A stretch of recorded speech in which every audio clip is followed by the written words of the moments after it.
Check, check, check.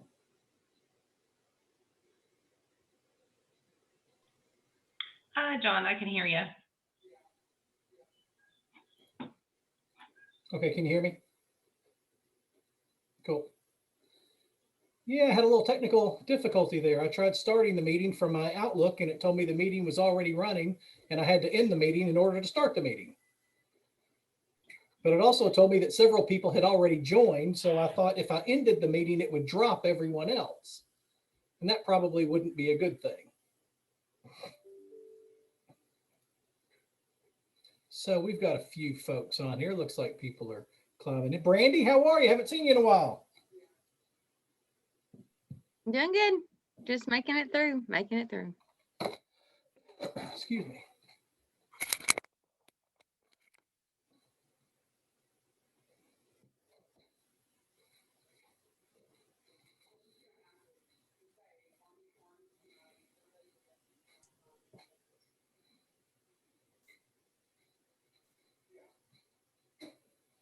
Jeff, you're dressed to the nines for the day after Memorial Day.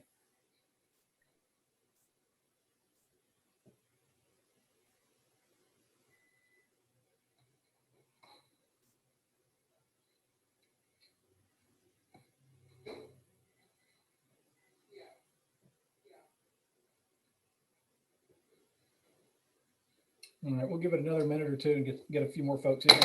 I suspect that it being the day after Memorial Day, we've got a lot of folks who may have taken a longer weekend or who may be engaged in some other work with their programs. I also know that we have our board of directors meeting next week on the 8th. And so there may be some folks that have opted instead just to participate in that meeting rather than this one as well. So just a few updates from us. I'll let you know we had a call last week with Representative John Yarmouth's team up in Louisville to talk a little bit about the bills that have been introduced in Congress to follow up with that American Rescue Plan, particularly the American Families Plan, and a lot of the things that they have put in there dealing with early childhood education and child care. Specifically, there are several items in there to improve and increase those areas, but they have specifically, in many instances, not mentioned Head Start. And so we were speaking with them about making sure that Head Start is the core upon which they build when they're thinking about expanding early childhood and child care. Also talked to them about expanding early Head Start, increasing that by 500,000 slots nationally, and then just talking to them about overall improving quality and improving access. So Christy Lewis was able to join me on that call, and I think we ended up having a good reception. They're going to keep us in the loop on how that goes forward. And then we had suggested to them that Vaughn, when Chairman Yarmouth is back in the district, that he look us up and that he look you up and that he come visit some Head Starts in the greater Louisville area.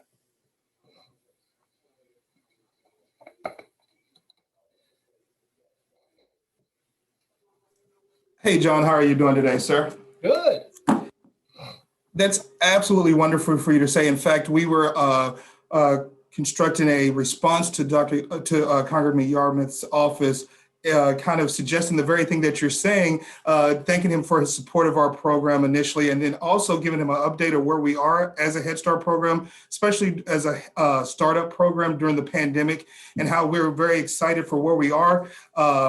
And then in addition to invite him to come visit, whether it's our home-based office here at Family and Children's Place, but also our center-based services, and invite him to one of our classrooms as well. Yep.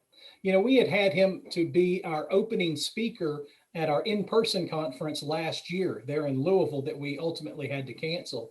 And so it's our hope that we're able to get him again next year, next spring, when we reconvene that in-person conference there at the Galt House in Louisville. So we'll keep everybody abreast of that.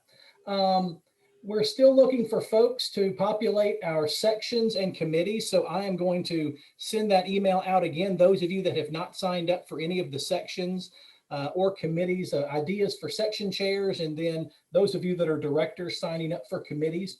Probably the first committee that we're going to get rolling out of the gate is going to be the awards committee, namely because that will correspond in the next 2 weeks with the deadline for our 2022 KHSA awards. So each of you should have received a reminder email from me this morning about that deadline, which is coming up 2 weeks from today. So June 15th is that deadline.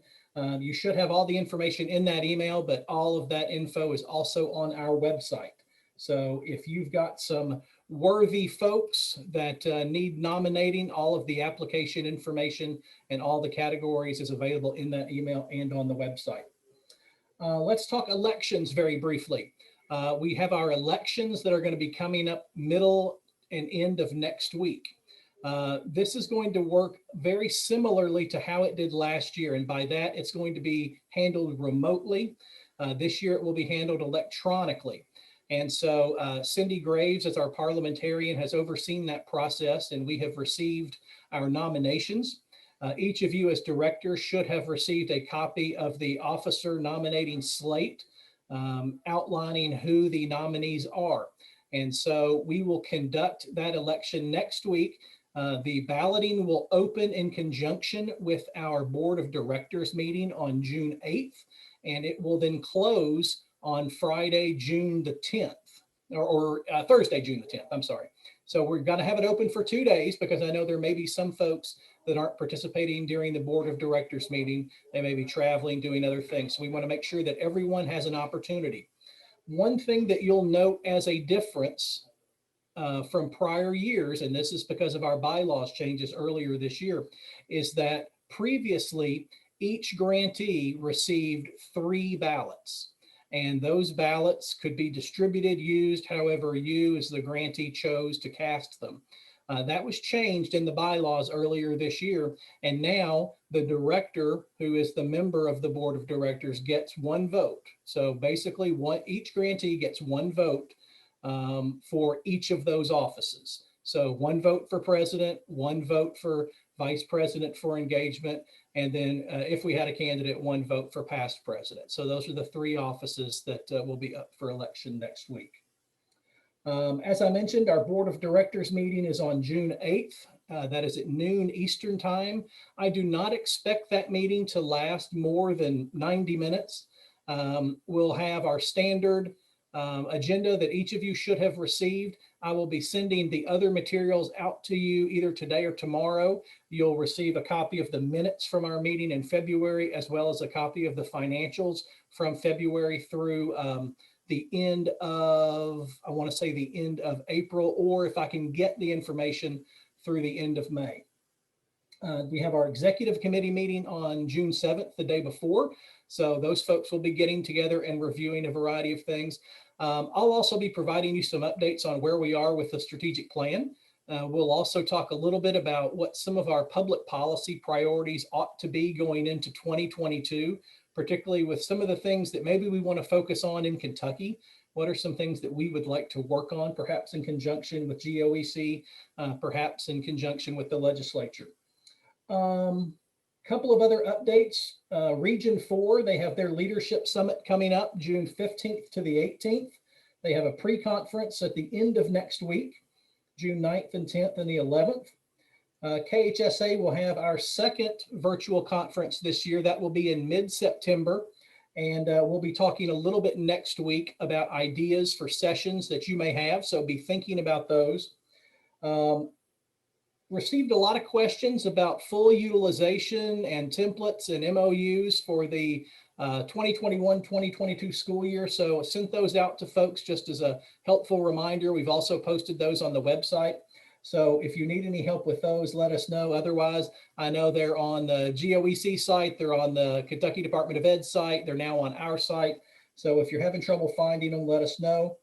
And other than that, I had talked to Amanda a little bit about a survey that we want to get out to folks maybe this week in advance of our board of directors meeting, with the hope of taking a look at maybe how each of the Head Start grantees across Kentucky are using those American Rescue Plan funds, particularly as we go into the summer, and how you're sort of using those to bolster your programs.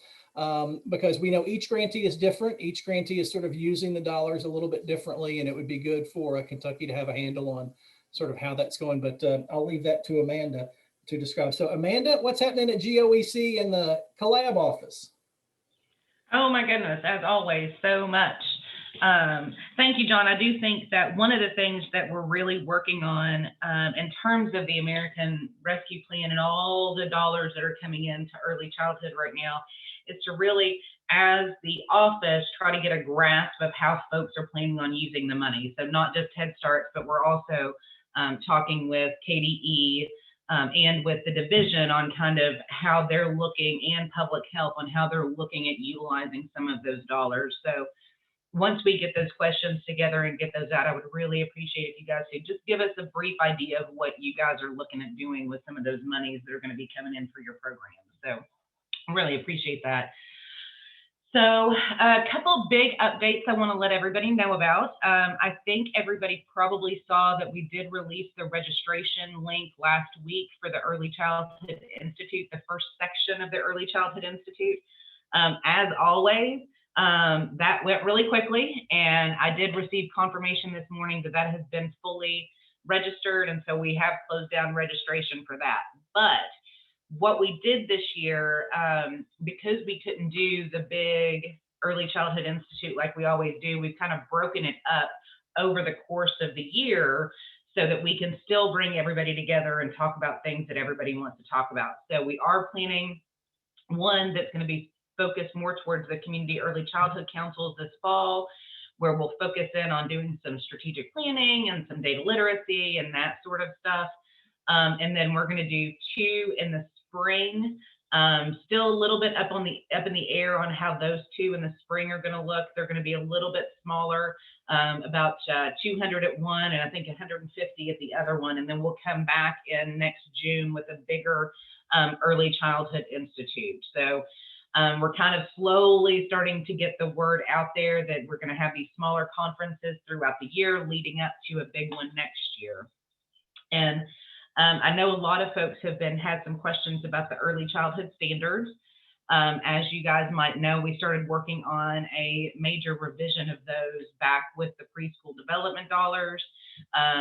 Now that we're getting very close to getting that next revision complete, we're looking at that release to be done in the fall.